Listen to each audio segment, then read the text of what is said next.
the practice of law, we take an oath. And this is where it gets different. If you just want to know what lawyers know, just go to law school and never be sworn in. But when you take an oath, it is a vocation. And you have to approach it. You can't pick it up and put it down. Your clients, when they're waiting to hear from you, it's like waiting to hear from a doctor.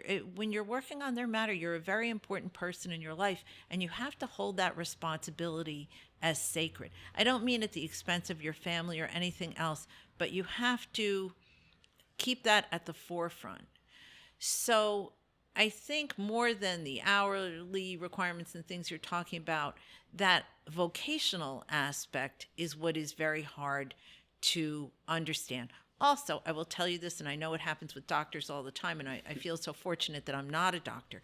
You'll be in a social situation, and you'll be having a good time as your civilian self. And somebody will know that you are a lawyer, and they'll say, "Can I talk to you for a second?" And right away, you have to put up the barrier, right? Because that's your vocation coming in. You are no longer a civilian. You've been seen that way. And of course, you don't want to give advice to someone who's not a client, and you don't want to discuss their situation in the middle of a social event. So you have to have something to say like, "I'd love to talk to you about your matter.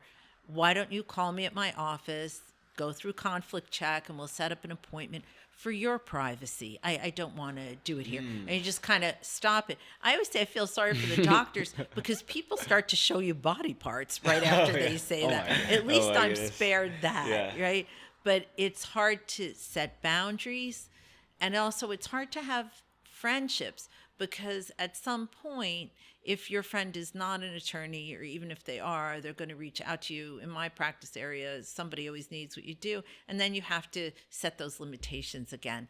So of all the things that have been the hardest, that's kind of the hardest, is really understanding the vocational aspect of it. And so if you want a job, don't take the oath. You know, it really requires more of you